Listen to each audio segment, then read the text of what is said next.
Did you know that in one day, the Allies assembled the largest naval invasion force in history? And did you know that they almost completely failed at it? This is Operation Husky, the Allied invasion of Sicily in 1943. In July of 1943, the Allies launched an ambitious plan to invade and capture the Italian island of Sicily. This was the first major offensive in the European theater since the Normandy landings. It would be a massive test of strength for both the Allies and the Germans. And it would also be one of the most controversial operations of the war. The Allied plan called for an invasion force of 86,000 troops, landing along a 120-mile front. Supporting them would be the largest naval force ever assembled, with 280 ships and 1,000 aircraft. The main assault would be delivered by British and Canadian troops under the command of Lieutenant General Sir Arthur Percival. The Americans would play a supporting role, with 2 divisions landing west of the main force. The Allies had several advantages going into the operation. The Germans were caught off guard by the choice of landing sites. The Allies also had overwhelming naval and aerial superiority. And the bad weather forecast forced the Germans to disperse their air forces across the island, which made it easier for the Allies to attack them. Despite these advantages, the Allies faced some serious challenges. The mountainous terrain and the hot summer weather made it difficult to move troops and supplies. And the Germans had time to prepare strong defensive positions. But perhaps the biggest challenge was the lack of coordination between the different Allied units.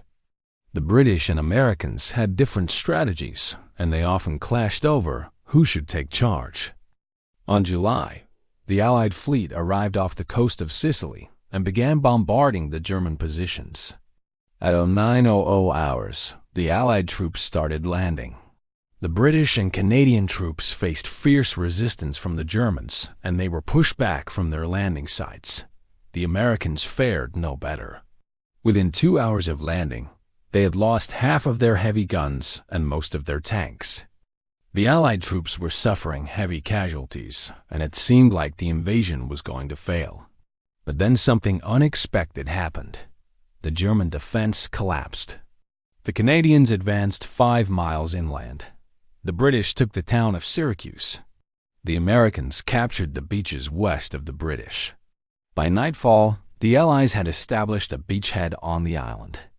They had also inflicted severe casualties on the Germans and captured large amounts of supplies.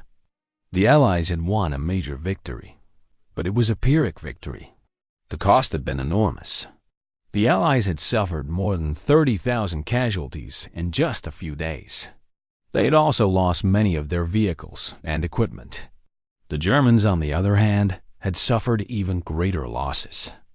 They had lost more than 200 tanks, 1,500 artillery pieces, and 200 aircraft. They had also suffered heavy casualties. But despite their losses, the Germans were able to retreat in good order and regroup on the mainland. In the end, the Allies had succeeded in capturing Sicily. But the operation had been a costly one, and it had achieved only limited results. The real objectives of the operation, the German defenses in mainland Italy, remained intact. The Allies would soon learn that defeating the Germans in Italy would be a much harder task than they had imagined. But what do you think? Was the invasion of Sicily worth the cost? Let me know in the comments below.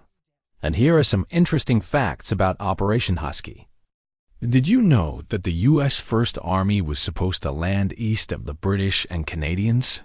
This would have put them in a more advantageous position.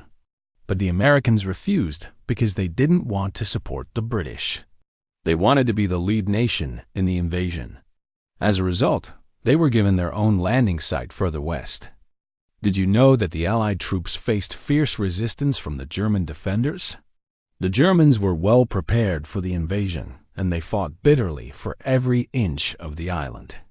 In fact, the Germans inflicted more casualties on the Allies than the Allies inflicted on them. Did you know that the Italians surrendered soon after the invasion began? The Italian surrender came as a surprise to the Germans, and it caught them off guard. But it was also a lucky break for the Allies. The Italians surrendered without fighting, which meant that the Allies didn't have to face another enemy on the island. If you enjoyed this video, please subscribe, and I will see you next time.